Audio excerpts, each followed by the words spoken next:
ایک ایسا انسان جس سے شیطان بھی ڈرتا تھا، جس کی عدالت نے بادشاہوں کو ہلا کر رکھ دیا تھا، وہ تھے حضرت عمر بن خطاب رضی اللہ تعالی عنہ، اسلام کے شیر۔ Welcome to history on box by Danish. یہاں ہم ہسٹری کے ان رازوں کو ایکسپلور کرتے ہیں جو آج تک سالو نہیں ہو سکے۔ اسلام قبول کرنے سے پہلے حضرت عمر قریش کی بہت ہی طاقتور اور سخت آدمی تھے۔ وہ اسلام کے سخت مخالف تھے اور ایک دن نبی کریم صلی اللہ علیہ وآلہ وسلم کو قتل کرنے کے ارادے سے تلوار لے کر نکلے۔ راستے میں انہیں پتہ چلا کہ ان کی بہن اسلام قبول کر چکی ہے۔ غصے میں وہ اپنے بہن کے گھر پہنچے۔ وہاں سورۃ الطٰہٰ کی تلاوت ہو رہی تھی۔ قرآن سن کر ان کا دل لرز گیا۔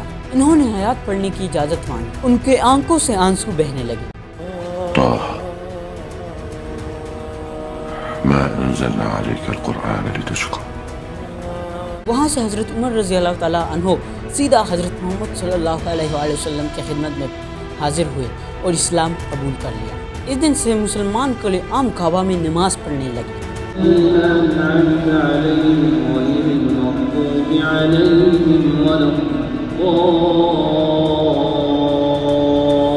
وہ اتنے طاقتور تھے کہ حضرت محمد صلی اللہ علیہ وآلہ وسلم نے فرمایا ہے کہ جس راستے پر عمر جا رہا ہو اس راستے سے شیطان بھی ہٹ جاتا ہے۔ وہ حضرت ابو بکر رضی اللہ تعالیٰ عنہ کے وفات ہونے کے بعد اسلام کے دوسرے خلیفہ تھے۔ خلیفہ بننے کے بعد حضرت عمر رضی اللہ تعالیٰ عنہ نے عدل و انصاف کی نظام قائم کی۔ Forward to victory for faith and glory! راتوں کو گلیوں میں گشت کرتے تاکہ عوام کا حال جان سکے۔ حضرت عمر رضی اللہ تعالیٰ عنہ نے فرمایا اگر دریائے فرات کے پاس ایک کتا بھی بھوکا مر جائے تو اس کا زمیندار صرف اور صرف عمر ہوگا۔ وہ اتنے طاقتور تھے کہ ان کے سامنے کوئی بات بھی نہیں کر سکتا تھا۔ طاقت کے ساتھ عاجزی، یہی حضرت عمر بن خطاب رضی اللہ تعالیٰ عنہ کی پہچان تھی۔ یہی وجہ ہے کہ تاریخ آج بھی انہیں یاد رکھتی۔ شخص جو پہلے اسلام کے خلاف لڑا، پھر اسلام کی سب سے مضبوط ترین تلوار بن گیا، حضرت خالد بن ولید۔ أنا ابن الوليد بن عوف وكنت مبارزة فظن أنه مني فلن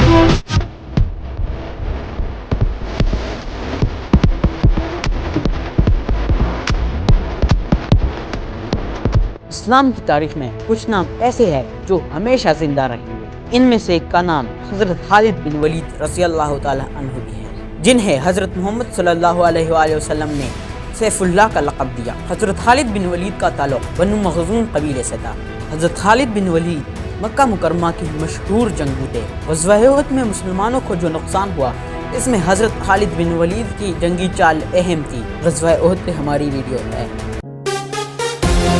وہ اسلام کی سخت مخالف تھے لیکن دل کے اندر حق کی روشنی موجود تھی۔ انسان کا ماضی کچھ بھی ہو، اصل چیز انجام ہے۔ وقت کے ساتھ خالد بن ولید رضی اللہ تعالیٰ عنہ نے محسوس کیا کہ اسلام سچ ہے۔ انہوں نے خود فرمایا یہ دین غالب ہو کر رہے۔ آخر کار وہ مدینہ آئے۔ رسول اللہ صلی اللہ علیہ وآلہ وسلم نے انہیں دیکھتے ہی فرمایا الحمدللہ ایک عقلمند انسان اسلام لے آیا۔ اسی دن سے دشمن اسلام کا محافظ بن گیا۔ غزوہ موتا میں حالات بہت مشکل تھے۔ جب مسلمان کماندار شہید ہوئے تو خالد بن ولید رضی اللہ تعالیٰ عنہ نے قیادت سنبھالی، حکمت اور بہادری سے مسلمانوں کو بچا لیا۔ اسی دن رسول اللہ صلی اللہ علیہ وآلہ وسلم نے فرمایا خالد اللہ کی تلواروں میں سے ایک تلوار ہے۔ یہ لقب تاریخ میں ہمیشہ کے لیے لکھ دیا گیا۔ حضرت خالد بن ولید نے جنگ یرموک، فتح مکہ اور کئی بڑی جنگیں ایسی حکمت سے لڑی کہ دشمن حیران رہے۔ حضرت خالد بن ولید نے جب ایک رومیوں کے ایک علاقے پہ حملے کا ارادہ کیا نا تو انہوں نے کہا یار ان سے پیسے دے کے جان چھڑاؤ، یہ پتہ نہیں عربوں کو ہو کیا گیا، تلواریں لے کے دنیا فتح کرنے نکلیں۔ تو خالد بن ولید کے پاس اس نے پیغام بھجوایا کہ بھائی مسئلہ یہ ہے کہ آپ کو کیا چاہیے۔ ان کے نا وہ رومیوں کے دربار میں مشورے یہ ہوئے کہ یہ عرب لوگ ہیں، لگ رہا ہے قحط غربت ان کا مسئلہ ہے، ہمیشہ سے یہ لوگ غریب لوگ ہیں، قحط زدہ علاقوں میں رہتے ہیں، شاید معاشی تنگی ضرورت سے زیادہ ہو گئی ہے، کچھ پیسے دو جان چھڑاؤ، لڑنے کی ضرورت نہیں ہے ان سے۔ تو حضرت خالد بن ولید کے پاس اس نے پیغام بھیجا کہ بھائی ایکچولی بات اصل میں یہ کہ آپ کو کیا عزیز ہے، کیا کھانا ہے، آپ کو کھجوریں کھا کے تھک گئے ہیں، کھجوریں پیدا نہیں ہو رہی، کیا کھانا ہے۔ حضرت خالد بن ولید نے کہا ہم نے سنا ہے کہ رومیوں کا خون بہت لذیذ ہوتا ہے، ہم نے سنا ہے کہ رومیوں کا انسان کا بچہ بن جا، ہماری جو جنگ ہے نا کھانے پینے کے لیے نہیں ہے، اللہ کی زمین پہ اللہ کا نظام نافذ کر۔ طاقت کے باوجود غرور کبھی دل میں نہ آیا۔ وہ کہتے تھے میں نے کئی جنگیں لڑی لیکن میری موت بستر پر ہوگی، یہی اللہ کی مرضی ہے۔